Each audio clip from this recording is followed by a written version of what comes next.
Belarus में पहुंचने के बाद कुछ नई चीज़ें जो शुरुआत में मुझे अटपटी लगती थी, लेकिन काफ़ी समय रहने के बाद मुझे उसका मतलब समझ में आया।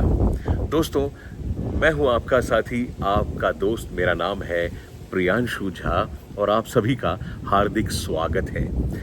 बेलारूस में रहने के बाद मैंने ये देखा कि जो बेलारूस का जो वृद्ध वर्ग है ना, जो बेलारूस के ज़्यादा उम्र के जो लोग हैं, उनको मैंने देखा कि वो अपने दाचा में रहते हैं। मतलब दाचा का मतलब होता है ऐसे फार्म हाउस जो शहर से थोड़े बाहर होते हैं, जैसे गांव के मकानों की तरह, लेकिन उसमें सुविधाएं लगभग काफ़ी सारी चीज़ें होती हैं। थोड़ा नेचुरल जगह में रहते हैं, शहर की भीड़ भाड़ से दूर। तो मुझे ऐसे लगता था पहले कि देखो, जब बुढ़ापे का समय आ गया तो लोगों ने अपने माँ बाप को छोड़ दिया, और अपने माँ बाप को देखो उन्होंने कहाँ भेज दिया।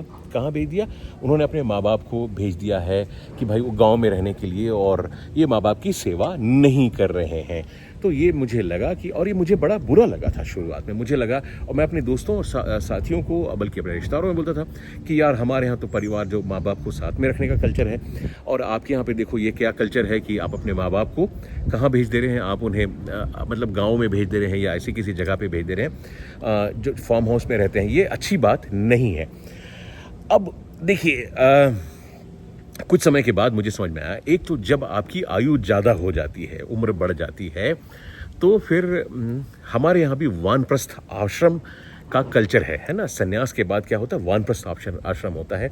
जब आपकी जो शक्ति कम हो जाए तो आपको नेचर के साथ रहना चाहिए। तो ये तो हमारे यहाँ पे भी, हमारे कल्चर में भी लिखा हुआ है।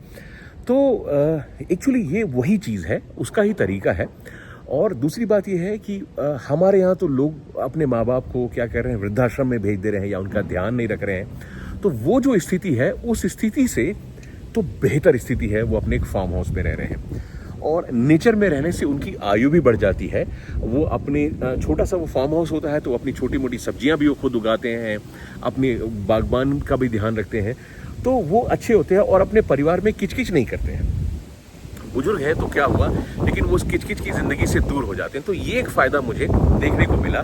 शुरुआत में मुझे ये बात अजीब सी लगी थी, लेकिन एक समय के बाद मुझे लगा हाँ यार, ये जो सिस्टम है ये कोई बुरा नहीं है। अब क्योंकि पहले मुझे लगता था कि भाई गांव में रह रहे हैं या फार्म हाउस में रह रहे हैं तो वहाँ सुविधाएं सब है, वहाँ पे चाहे इमरजेंसी में एम्बुलेंस भी आती है, या खाना जो ग्रॉसरी है वो सभी चीज़ें भी मिलती हैं, और नेचुरल चीज़ें हैं। ऑक्सीजन बढ़ जाता है तो उम्र भी उनकी बढ़ जाती है, क्योंकि एक फ्लैट में किसी कोने में एक खाट में पड़े रह करके अपने बेटे बहू को गाली देना या नाती पोतों को टोकने से अच्छा वो अपनी ज़िंदगी, और बुजुर्ग की ज़िंदगी कोई बुरी नहीं होती, वहाँ पे उनका भी ग्रुप होता है और उस तरीके से वो रहते हैं। और वो कोई आश्रम की तरह नहीं है, वो आज़ादी से और अपनी खुशी से रहते हैं।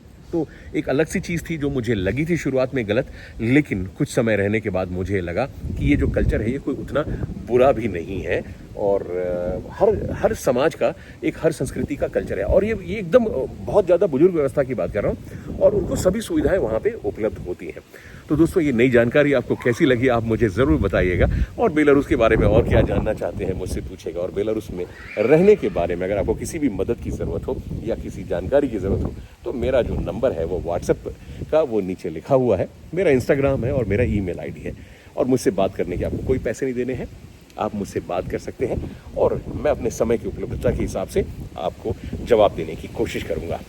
बस ये मेरी जो सलाह है वो मेरा निजी अनुभव है, आप अपने जीवन में उतारने से पहले अपनी जिम्मेदारी से ही उसे उतारिएगा please. Thank you very much. मिलते हैं अगले वीडियो में, तब तक के लिए जय हिंद, दस विदानियाँ।